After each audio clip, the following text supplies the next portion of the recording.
Alright, let's try this out. Launch, capture, NXD.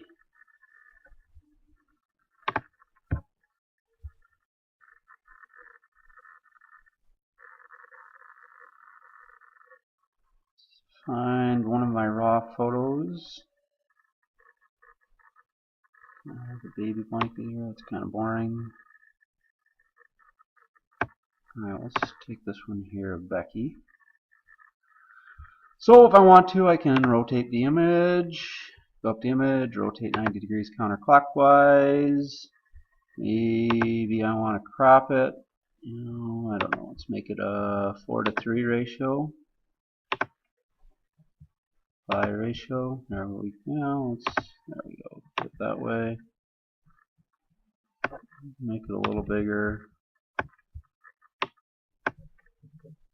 And just hit that and it will crop it.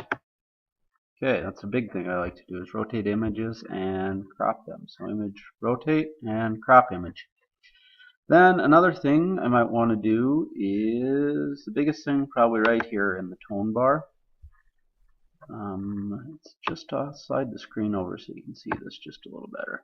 You can slide up and down here and get to a whole bunch of things. You can also get very close to them just by clicking along here. So let's start though with the tone. I always find that I really like to kind of up brightness a lot. I think that makes pictures look a lot nicer. Maybe contrast just a little bit to your heart's content. Saturation, I'm not going to do any of that. If you got some highlights that are blown out, like maybe you're like, I don't like that highlight, I'm just being picky, I really don't care.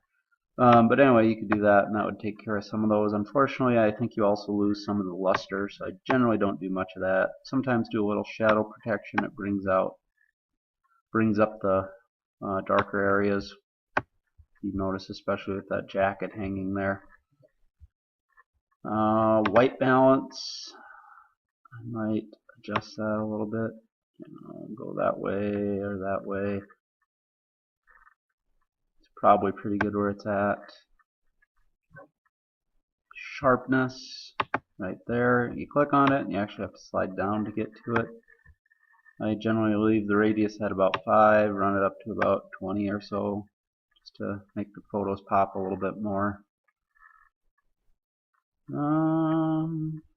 If you want more or less exposure, that one's a very useful one I use a lot.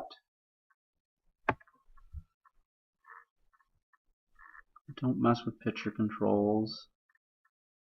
If you got some distortion, you can do some camera and lens correction. Do that sometimes. This one has some very useful ones. So I use it like this. I'll sometimes go to chroma.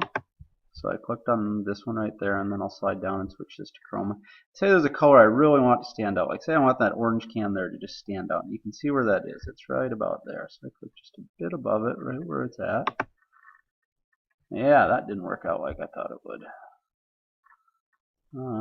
Control Z, undo.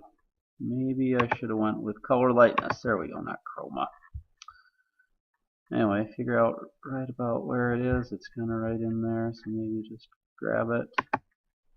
And it doesn't show much difference, but if we really make it up there, we'll get all the oranges changing. Not quite working like I wanted it to.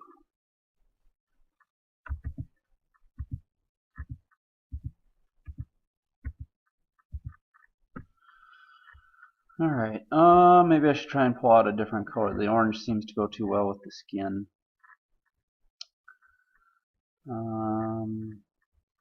Shoot, a lot of orange pictures here. We'll go with this one. Okay, maybe I want to make the pink of Michaela's shirt stand out.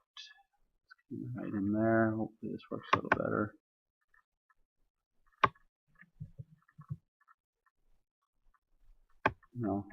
Just you can see what it did to her shirt. Obviously it didn't work out well with her face.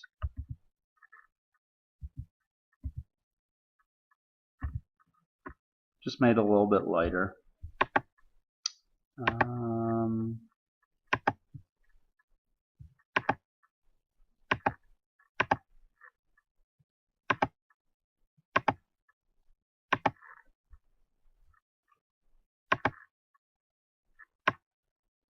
Does not work like it's been working. It's not how it worked for me before. I'm not sure what's going on. Okay, but I showed you the biggies. Right here with tone. That'd be probably the biggest one I'd use.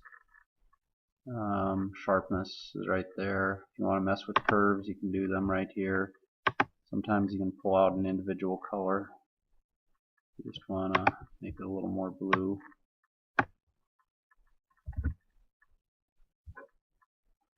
Okay.